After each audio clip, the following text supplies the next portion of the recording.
Hello students, today we are going to take up the second poem from Flamingo, and the name of the poem is Keeping Quiet, written by Pablo Neruda. The poet is Pablo Neruda. Before you read, what does the title of the poem suggest to you? What do you think the poem is about? इससे पहले कि आप poem पढ़ें, ये poem का जो title है keeping quiet, इससे आप क्या समझते हैं? What do you think the poem is about? आप क्या सोचते हैं पोयम किस चीज के बारे में होगी? Think about it. The title of the poem is quite appropriate and logical. ये जो पोयम का टाइटल है यानी कि कीपिंग क्वाइट, ये एकदम अप्रोप्रिएट है. Appropriate means this title is very suitable. बहुत ज्यादा उपयुक्त है ये. एप्ट है, title is apt, title is appropriate. कभी भी इस तरह का कोई क्वेश्चन आता है टाइटल से रिलेटेड तो आप इन शब्दों का यूज आप उसमें कर सकते हैं. Apt, suitable, appropriate. All three words have the same meaning means एकदम up to the mark यानी बिल्कुल सही टाइटल है. And title is logical. Title जो है एकदम तार्किक है यानी कि जो वो कहना चाहता है उसी के अकॉर्डिंग पोएट ने इसका टाइटल बिल्कुल सही रखा है. The people of the world are always rush in a hurry. According to the poet, the people all over the world are in a haste. They are in a very rush and in a hurry. Everyone is very busy. Everyone wants to reach everywhere in a short time. And everyone seems to be in a rush, in a hurry. हर व्यक्ति बहुत जल्दबाज दिखाई देता है, बहुत जल्दी में दिखाई देता है. किसी को रुकने का समय नहीं है. Their actions and reactions have led to untold sufferings and troubles. Whatever the people are doing, जो भी वो कार्य कर रहे हैं उसके जो रिएक्शन हो रहे हैं, जो भी क्रियाकलाप है, उसके कारण जो उनके दुख दर्द कष्ट बढ़ रहे हैं वो एक अनटोल्ड सफरिंग के रूप में बढ़ रहा है. यानी कि उनको पता नहीं चल रहा है कि जो भी वो जल्दीबाजी में काम करते जा रहे हैं उसके कारण उनका कितना नुकसान होता जा रहा है, उनकी कितनी समस्याएं धीरे धीरे बढ़ती जा रही हैं जिसको वो अभी अनदेखा कर रहे हैं, जो बाद में जाकर के उनके लिए हानिकारक होंगी. Keeping quiet will do them a lot of good. तो इसलिए कवि जो है वो कह रहा है कि आप लोग थोड़ी देर रुक जाइए, शांत रहिए, कुछ मत कीजिए, जिससे आपका बहुत कुछ भला होगा. It will give them the much needed time to self introspection. जब व्यक्ति अपने कोई भी एक्शन नहीं करेगा, कोई भी एक्टिविटीज नहीं करेगा, कुछ समय के लिए वो क्वाइट बैठ जाएगा, शांत बैठ जाएगा, साइलेंट हो जाएगा, तो उस समय वो सेल्फ इंट्रोस्पेक्शन करेगा. Self introspection means self examination. अपना आत्मनिरीक्षण करेगा, अपने बारे में सोचेगा और पीस को प्रिवेल करेगा. पीस के बारे में शांति होगी इससे. And it will save them from many harmful and dangerous activities. और इस प्रकार से वो कई प्रकार की हानिकारक और खतरनाक क्रियाकलापों से बच जाएंगे. They will not do anything which is harmful and dangerous for their lives as well as for others. तो वो ऐसा कोई भी काम नहीं करेंगे जिससे दूसरों को नुकसान हो, जिससे उनको नुकसान हो. What are the benefits of remaining keeping quiet? What does the poet want to convey through this poem? ये सारे क्वेश्चंस के आंसर भी इसी आंसर में आपको मिल जाएंगे. So keep in mind. आइए देखते हैं इसका थीम क्या है. Poem Neruda talks about the necessity of quite introspection. इस पोएम में जो कवि है वो क्वाइट इंट्रोस्पेक्शन की आवश्यकता पर जोर देता है. He tells about, he suggest that quiet introspection is the need of the hour. आज के समय में आत्मनिरीक्षण करना, आत्मनिरीक्षण माने सेल्फ एग्जामिनेशन. सेल्फ एग्जामिनेशन माने व्हाई एम आई हियर, मैं इस दुनिया में क्यों आया हूँ, मैं क्या कर रहा हूँ, whether am I doing right और रॉन्ग. कुछ देर मेडिटेट करें, चिंतन करें शांति से बैठ करके. तो सेल्फ इंट्रोस्पेक्शन यानी क्वाइट इंट्रोस्पेक्शन इसकी थीम है. And creating a feeling of mutual understanding among human beings. यानी आपस में एक दूसरे को समझना है अपना निरीक्षण करने के बाद में. और ये सब अगर व्यक्ति करता है तो it will be very beneficial for the humanity. ये मानवता के लिए, इंसानियत के लिए बहुत ही फायदेमंद, बहुत ही लाभदायक सिद्ध होगा. आइए बढ़ते हैं आगे. Let's begin the poem. This is the first stanza of the poem. Now we will count to 12 and we will all keep still. For once on the face of the earth, let's not speak in any language. Let's stop for 1 second and not move our arms so much. Here poet asks each of us to count up to 12. And then be silent, be quiet for some time, for a second. तो कवि कहते हैं कि आइए हम सब 12 तक गिनेंगे और उसके बाद सब के सब शांत हो जाएंगे। स्टिल, स्टिल का मीन्स साइलेंट, साइलेंट हो जाएंगे, मोशनलेस हो जाएंगे। We all be motionless, we will not do any activities for once on the face of the earth. ये जो भी काम हम करेंगे वो इस धरती पर, पृथ्वी पर एक बार करते हैं। For once on the face of earth माने कम से कम एक बार के लिए आइए हम सब 12 तक गिनते हैं और इस पृथ्वी पर थोड़ी देर के लिए ही सही सब के सब शांत हो जाएंगे, कोई भी एक्टिविटी नहीं करेंगे, किसी भी प्रकार का क्रियाकलाप नहीं करेंगे। Let's not speak in any language, आइए हम सब किसी भी भाषा में बात ना करें। We will not speak in any language, because language जो है it divide us, language divide us, language create discrimination among us, language differentiate us, because of the language we are different. ये जो भाषा है it is a means of communication, ये बातचीत का माध्यम तो है, बट लैंग्वेज के कारण ही हम सब अलग अलग हो जाते हैं। लैंग्वेज जो है हम में अंतर कर देती है, लैंग्वेज हमें स्टेट के लेवल पे हमको अलग कर देती है। हमारे ही देश में देखा जाए तो in India we can see that there are different states, अलग अलग स्टेट्स हैं, अलग अलग भाषा बोलने वाले लोग हैं। इसके अलावा अलग अलग कंट्री में, कहीं इंग्लैंड में इंग्लिश बोलते हैं, कहीं रशिया में रूसी भाषा बोलते हैं, फ्रांस में फ्रेंच लैंग्वेज बोलते हैं, जर्मनी में जर्मन लैंग्वेज बोलते हैं, जिसके कारण पूरे विश्व के लोग सब हम अलग अलग हो गए हैं, यानी लैंग्वेज के कारण हम बट गए हैं। तो इसीलिए कवि कह रहा है कि आइए अब किसी भी भाषा में बात नहीं करेंगे थोड़ी देर के लिए सही। Let's stop for 1 second and not move our arms and arms so much. Arms का मतलब होता है आवर हैंड्स, अपनी बाहें भी नहीं हिलाएंगे। We will not move our arms का मतलब क्या है कि we will not do any work, we will not do any activity. We use our arms to hurt other peoples, हम अपने बाहों का, हाथों का इस्तेमाल दूसरों को हर्ट करने में करते हैं जनरली। यहाँ पर जो आर्म्स है इसका मतलब आर्मामेंट से भी है, आर्म्स का मतलब आर्मामेंट्स भी होता है यानी अस्त्र शस्त्र। तो दो अर्थ है यहाँ पे इसके, यानी हथियारों का, वेपन्स। आर्म्स का मतलब वेपन माने हथियार, तो हथियारों का प्रयोग नहीं करेंगे, हाथों का प्रयोग, यानी एक ही वर्ड से he wants to convey the message indirectly that we each of us will not use the weapon to destroy other. कोई भी देश दूसरे को डिस्ट्रॉय करने के लिए, दूसरे को हार्म पहुंचाने के लिए, नुकसान पहुंचाने के लिए किसी भी प्रकार का हथियारों का प्रयोग नहीं करेगा, किसी भी प्रकार के अस्त्र शस्त्र का प्रयोग नहीं करेगा। कोई भी लैंग्वेज हम आपस में नहीं बोलेंगे, क्योंकि लैंग्वेज जो होती है वो डिबेट और डिस्प्यूट क्रिएट करती है। जब हम बोलते हैं तो हम बहसबाजी करते हैं, हम डिस्प्यूट करते हैं, हम झगड़ा करते हैं। तो थोड़ी देर के लिए हम कुछ नहीं बोलेंगे तो ये झगड़ा और जो भी बहस है वो थोड़ा कम होगी, खत्म होगी। तो हम लोगों के बीच के जो अंतर है, जो मतभेद है, वो थोड़ा कम होंगे। और हम जब हम हाथ नहीं हिलाएंगे, जब हम अस्त्र शस्त्रों का प्रयोग नहीं करेंगे कुछ समय के लिए, तो थोड़ा सा शांति रहेगी। तो ये सब जब हम नहीं करेंगे तो what will prevail in the world? Piece.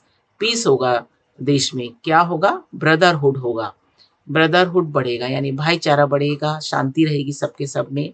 तो ये बोल रहा है कि हम लोग सब, यहाँ स्टिल के मीनिंग लिखे हैं क्वाइट एंड मोशनलेस। फेस का मतलब क्या है यहाँ पे? सरफेस, फेस ऑफ द अर्थ। तो यहाँ पे ये जो आर्म्स है, आर्म्स में अगर हम देखा जाए तो इसमें पोएटिक डिवाइस भी यूज की गई है। पोएटिक डिवाइस यानी फिगर ऑफ स्पीच इसमें यूज की गई है। फिगर ऑफ स्पीच जैसा कि आप जानते हैं अलंकार को बोलते हैं, तो यहाँ पे पन का यूज किया गया है, श्लेष अलंकार का यूज किया गया है, BUN, जहाँ पर एक ही शब्द का प्रयोग किया गया है लेकिन उसके कई अर्थ निकल रहे हैं। तो आर्म्स का मीनिंग आपका हाथों से भी है और आर्म्स का मीनिंग अस्त्र शस्त्र से भी है, इसलिए यहाँ पर जो है वो PUN, पन, पोएटिक डिवाइस का प्रयोग किया गया है। पोएटिक डिवाइस आपको पता ही है, ये अक्सर एग्जाम में पूछ लिया जाता है। पोएटिक डिवाइस में कई चीजें आती हैं, यहाँ पे हम अलंकार की बात कर रहे हैं। तो ये पोएटिक डिवाइस इसमें है, पन किसमें है? आर्म्स में, क्योंकि आर्म्स के दो अर्थ निकल रहे हैं। हिंदी में इसको बोलते हैं श्लेष अलंकार। और यहाँ पर face, on the face of the earth, on the face of the earth, face of the अर्थ में है आपका पर्सोनिफिकेशन। पर्सोनिफिकेशन का मतलब क्या होता है? मानवीकरण। पर्सोनिफिकेशन।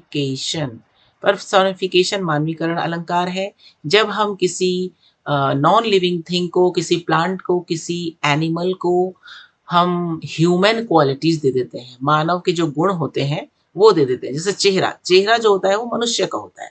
यहाँ पे हमने किसका चेहरा बना दिया? अर्थ का चेहरा बनाया। तो इसलिए फेस ऑफ द अर्थ में कौन सा अलंकार है? पर्सोनिफिकेशन। तो ये दो चीजें हमने यहाँ पे देखी हैं। And we will, we will, ये वी विल में व वर्ण की आवृत्ति हुई है। यहाँ पे वी में व, फिर से विल में व, और यहाँ पर भी। तो जब एक ही कंसोनेंट साउंड, व्यंजन ध्वनि जब बार बार आती है तो वहां पर होता है आपका एलिट्रेशन। एलिट्रेशन को हम हिंदी में बोलते हैं अनुप्रास अलंकार है। यहाँ पर ये है आपका एलिट्रेशन, वी विल। इसी तरह से आप ध्यान देंगे कुछ ही सेम साउंड वाले, जैसे है ये let's not. Let's not speak in any language, let's stop for 1 second. तो लेट्स ये जो वर्ड है, जब एक ही क्लॉज में या दो सेंटेंसेस में एक के बाद एक कोई एक शब्द का प्रयोग किया जाता है तो वहां पे होता है आपका एनाफोरा। क्या होता है वो? एनाफोरा होता है। तो ये वाला अलंकार यहाँ पर है। लेट्स 2 बार यूज हुआ है। और काउंटिंग अप टू 12 का भी एक बड़ा मीनिंग यहाँ पे आ सकता है। 12 numbers, there are 12 numbers, 12 hours on the clock. घड़ी में 12 घंटे होते हैं। There are 12 months in a year, एक साल में 12 महीने भी होते हैं। तो शायद इनका ध्यान रखते हुए जो कवि है वो हमको 12 तक गिनने के लिए कह रहा है। और कभी कभी जब 12 बजते हैं घड़ी में तो उसमें तो दोनों सुइयां हैं वो एक ही जगह पे आ जाती हैं। And this signify the unity. तो हम उसको ये अर्थ भी ले सकते हैं कि इसमें एकता की मैसेज को भी दिया गया है इनडायरेक्टली। तो ये सारी बातें हमारे इसमें आ जाती हैं। Let's move further and see the next stanza. And the stanza second is, it would be an exotic moment without a rush, without engines. We will all be together in a sudden strangeness. It will be an exotic moment. अब वो कह रहे हैं कि सब शांत रहिए। Stop everything, stop every activity, stop talking, stop moving, don't do any activity. एकदम शांत रहिए। और अब जब सब के सब एक सेकंड के लिए ही सही, थोड़ी देर के लिए ही सही, सब शांत हो जाएंगे, पूरे विश्व के लोग जब शांत हो जाएंगे तो ये वाला जो मोमेंट होगा, ये वाला जो क्षण होगा वो कैसा होगा? एग्जॉटिक होगा। एग्जॉटिक का मीनिंग क्या लिखा है? अनयूजुअल। अनयूजुअल मीन्स असामान्य, something which has not happened before, something which has not happened before. Enticing means something which is very beautiful and attractive, beautiful and attractive, attractive, attractive, luring means आकर्षक। कोई ऐसी चीज जो बहुत आकर्षक है, बहुत लुभावना है, वेरी फैसिनेटिंग है, वेरी अनयूजुअल है, मोहक है। तो वो जो मोमेंट है वो क्या हो जाएगा? एग्जॉटिक मोमेंट होगा, क्योंकि सब लोग एक साथ जो है वो शांत हो जाएंगे। Without rush, without engine, without any engines. Engines here means machines. Machines means all the vehicles, all the vehicle, जितने भी वाहन हैं, जितने भी फैक्ट्रीज में मशीन चलती हैं, ऑल विल बी स्टॉप्ड। सब चुप हो जाएंगे, सब शांत हो जाएंगे। तो कोई भी मशीन नहीं चलेगी, कोई इंजन नहीं चलेगा। Then at that moment we would all be together.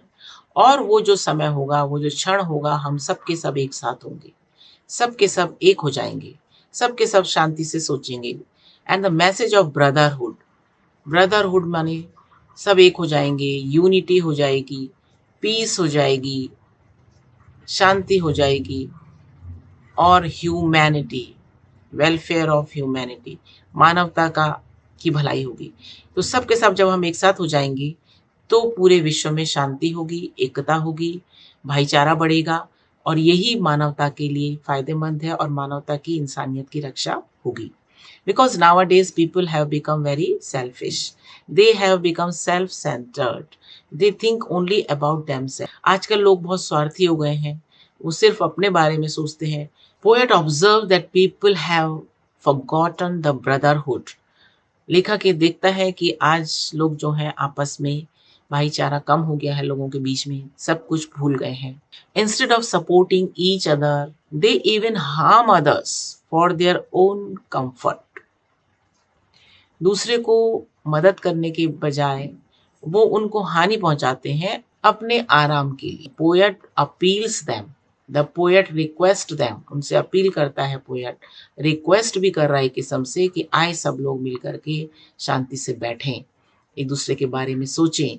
What I have done, why am I here, मैं यहाँ क्यों आया हूँ, कि मैंने क्या गलती की है, एम आई राइट और wrong, whatever I am doing, am I doing right और रॉन्ग, जो कुछ भी मैं कर रहा हूँ क्या मैं सही कर रहा हूँ या मैं गलत कर रहा हूँ। इसके बारे में सबके सब मिल करके सोचिए। Let's move to the next stanza. Fisherman in the cold sea would not harm whales and the man gathering salt would look at his hurt hands।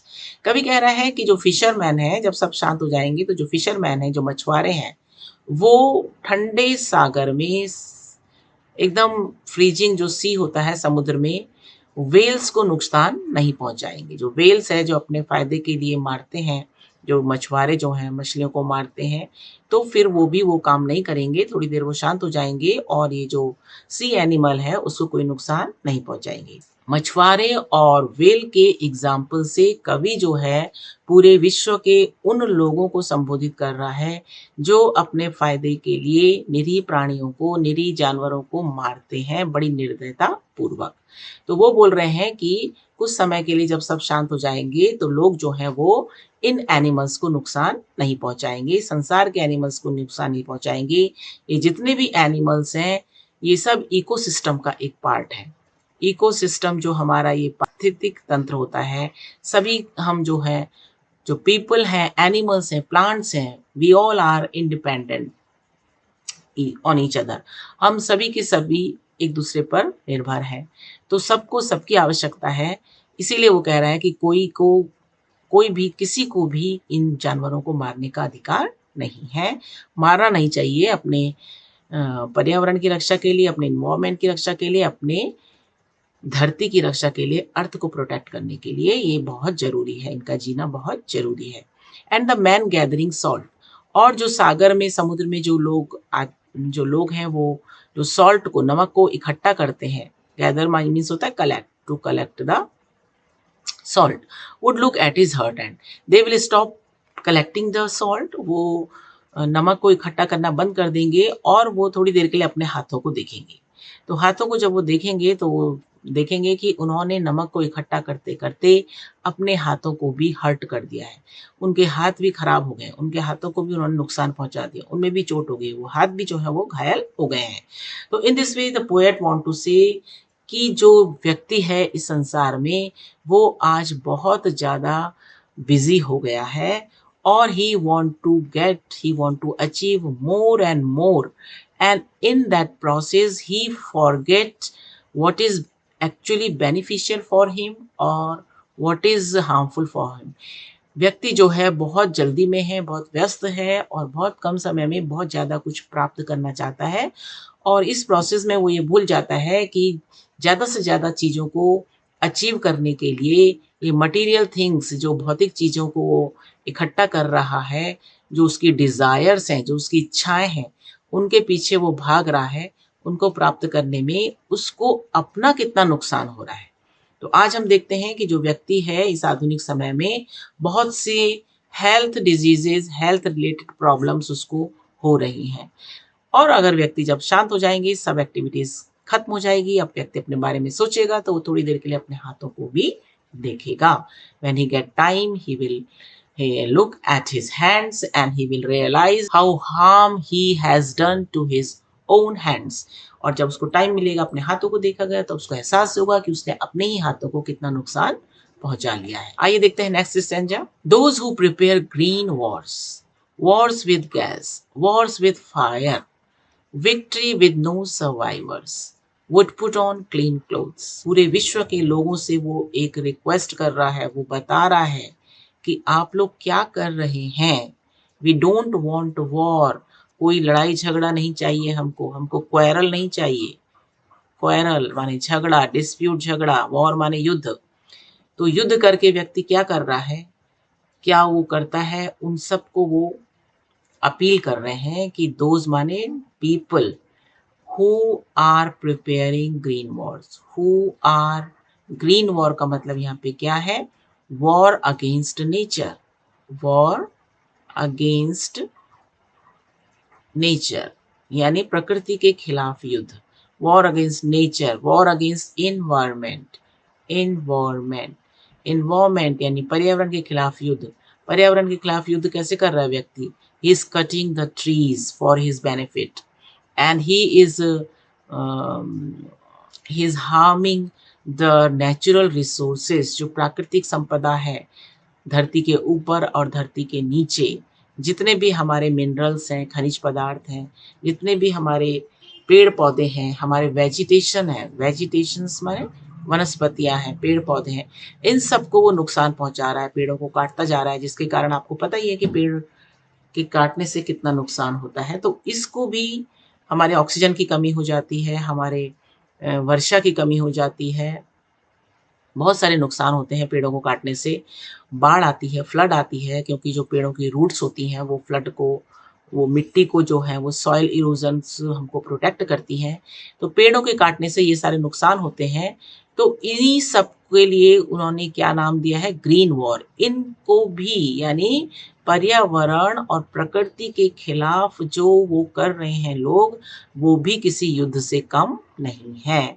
तो जो भी लोग इस ग्रीन वॉर में लगे हैं, जो भी लोग गैस वॉर में लगे हैं, ये गैस वॉर भी क्या है? ये केमिकल वॉर्स हैं, जो केमिकल वॉर्स हैं, जो गैस की वॉर होती है, इससे भी युद्ध कर रहे हैं। एक देश दूसरे देश पर वॉर में गैसों का प्रयोग करता है। War with fire, war with fire का मतलब न्यूक्लियर वॉर, न्यूक्लियर वॉर। तो न्यूक्लियर वॉर जो हो रहे हैं, परमाणु वॉर होते हैं, युद्ध होते हैं, बम डालना और मिसाइल डालना, दूसरे देश को नुकसान पहुंचाना। तो ये जो है, यानी कि green war, war with against nature, gas war, war with chemicals and fire, और ये सभी मानवता के खिलाफ, पूरे इस अर्थ के खिलाफ जो है बहुत ज़्यादा नुकसान कर रहे हैं। और इससे होगा क्या? इससे ये होगा कि उनकी जीत तो हो जाएगी, विक्ट्री माने विन, वो जीत जाएंगे, they will win in this war, but with no survivor. Survivor means बचने वाला व्यक्ति, जीवित बचने वाला व्यक्ति। Those who are left alive, alive means जिंदा, जीवित।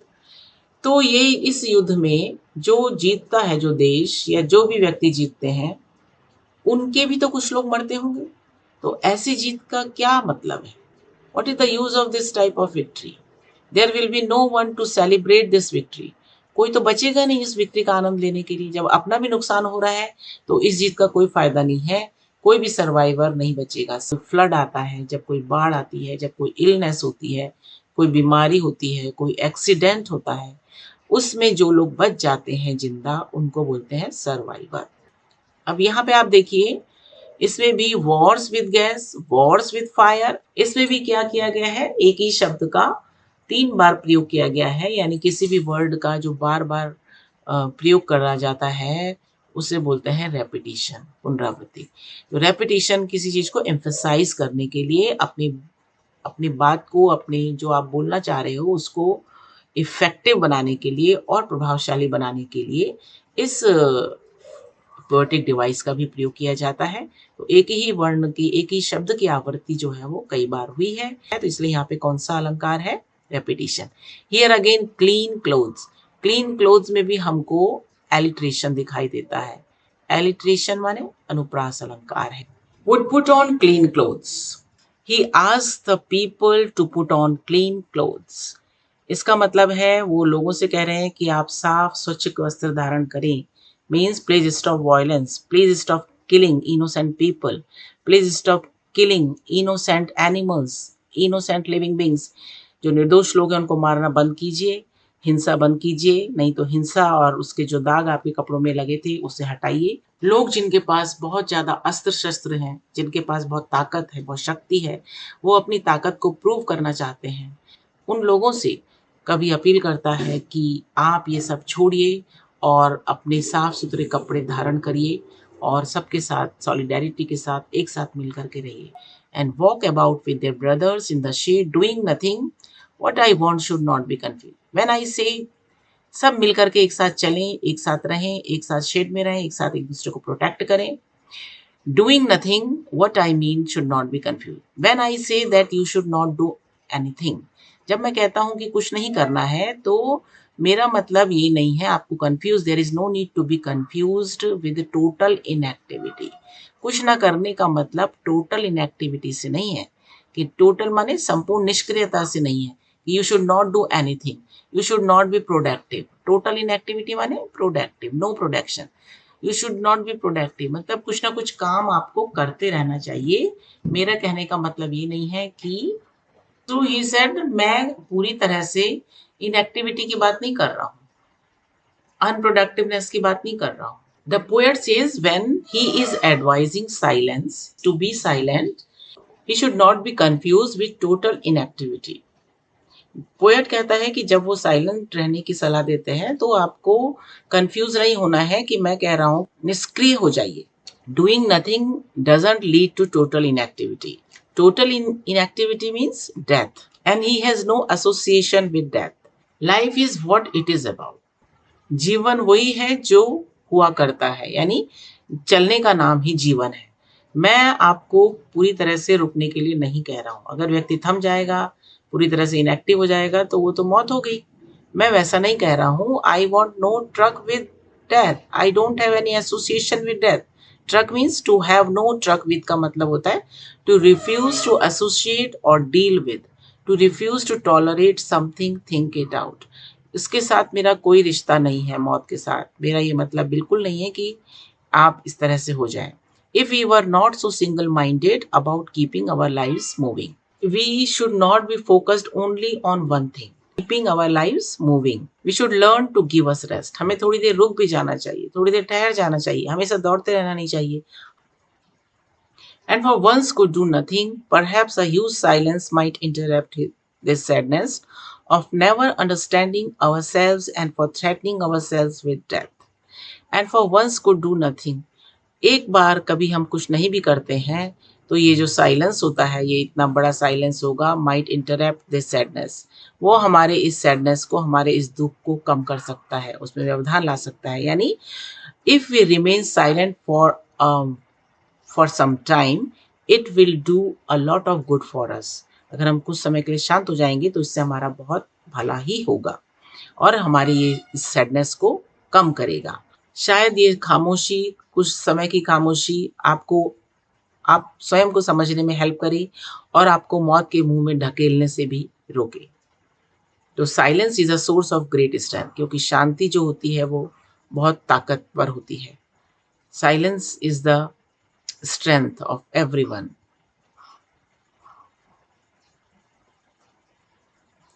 Perhaps the earth can teach us. This is the last stanza and very important and significant stanza of this poem.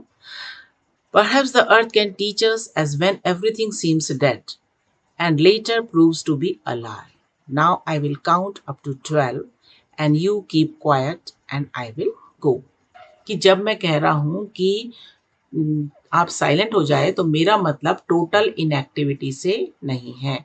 Total inactivity, total inactivity माने पूर्ण निष्क्रियता से मेरा मतलब नहीं है कि कुछ भी नहीं करना है, क्योंकि ये तो डेथ का मतलब है.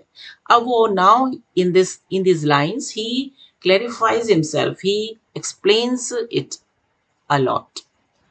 ही explains it giving the example of earth, कि शायद अर्थ जो है, हमारी जो धरती है, हमारी जो पृथ्वी है, जो मदर नेचर है, यही हमको कुछ सिखा सके. As when everything seems dead, क्योंकि अपेरेंटली एवरीथिंग सीम्स डेड, ऊपर से देखने में सब कुछ क्या लगता है, एकदम से शांत दिखाई देता है. ऐसा लगता है कुछ भी नहीं हो रहा, सब शांत है. And later proves to be alive, लेकिन बाद में हम देखते हैं कि इसमें तो जीवन है. Just as we look at this picture, एक सीड आपने बोया, एक बीज आपने मिट्टी के अंदर बोया, कुछ समय उसको मिट्टी से आपने ढक दिया तो आपको लगता है सब कुछ नॉर्मल है, कुछ भी हलचल नहीं है, कुछ भी दिखाई नहीं देता ऊपर से. लेकिन अंदर ही अंदर क्या है, धरती के अंदर उस सीड को पेड़ बनने का, पौधा बनने का जो प्रोडक्शन है वो जारी है. यानी पृथ्वी जो है वो अपना कार्य जो है वो कर रही है, कि प्रोडक्टिविटी लगातार जारी है. वो सोई नहीं है, वो ऊपर से भली शांत दिख रही है लेकिन अंदर ही अंदर काम जारी है. इसी तरह से जब हम शांत रहेंगे तो हमको शांत रहना है, कोई एक्टिविटी नहीं करनी है, बट हमारे इनर जो हमारी सोल है उससे कनेक्ट करना है स्वयं को। हमारी सांस चलती रहती है, हम ब्रीद आउट ब्रीद इन करते रहते हैं, और जब हम अपने को सोल से कनेक्ट करेंगे तो देन वी स्टार्ट थिंकिंग, हम सोचते रहेंगे। तो हमारे अंदर भी जो आत्मनिरीक्षण, जो सेल्फ इंट्रोस्पेक्शन की जो प्रक्रिया होगी, वो ठीक वैसे ही है जैसे पृथ्वी के अंदर जो है ऊपर से शांत दिखाई देता है, लेकिन अंदर से उसके यहाँ उसके अंदर एक बीज जो है वो पेड़ बनने की प्रक्रिया में धीरे धीरे शामिल है। उसी तरह से जब हम बाहर से शांत बैठेंगे लेकिन हम चिंतन करेंगे, तो चिंतन की जो प्रक्रिया है वो हमारे भीतर चलती रहेगी, भले ही बाहर से हम शांत दिखाई देंगे। और उसका परिणाम ये होगा कि later proves to be alive, और बाद में जो है हम को बहुत ज़्यादा उसका फ़ायदा होगा। हम सही मायने में अलाइव हो जाएँगे, ज़िंदा हो जाएँगे, when we start understanding ourselves, when we start understanding others as well. जब हम अपने आप को समझने लगेंगे, जब हम दूसरों को भी समझने लगेंगे, और हम समझने लगेंगे कि जैसा हम अपने लिए व्यवहार चाहते हैं, वैसा ही हमें दूसरों के साथ करना चाहिए। जैसे हम मनुष्य हैं, वैसे दूसरे ही भी मनुष्य हैं। जैसे हम में जीवन है, वैसे ही नेचर की, प्रकृति के हर व्यक्ति में जीवन है, हर एक में जान है। हमें किसी की भी जान को किसी को मारने का, किसी की जान लेने का कोई अधिकार नहीं है। सब एक अलग ही व्यक्ति के रूप में ट्रांसफ़ॉर्म होकर के निकलेंगे, और यही जो है वो इस पोएम का मैसेज भी है। इसीलिए वो कहता है, please keep quiet for a moment. अब now I will count up to 12। अब यहाँ पर ये 2 लाइन जो एंड की हैं, वहाँ पे वो कह रहा है आई विल। पहले में क्या था? We will. फर्स्ट जब उसने स्टार्ट किया था उसने कहा था हम गिनेंगे 12 तक। अब वो कह रहा है कि I will count up to 12 and you keep quiet and I will go. अब मैं 12 तक गिनूंगा, और अब मैंने तुमको समझा दिया है। I have given my message to you. I have explained everything to you, what you have to do for your betterment, for the betterment of the humanity. मानवता की भलाई के लिए, अपनी भलाई के लिए आपको क्या करना है, मैंने आपको बता दिया कैसे कैसे करना है। सेल्फ इंट्रोस्पेक्शन करना है, ब्रदरहुड यूनिटी को बढ़ावा देना है।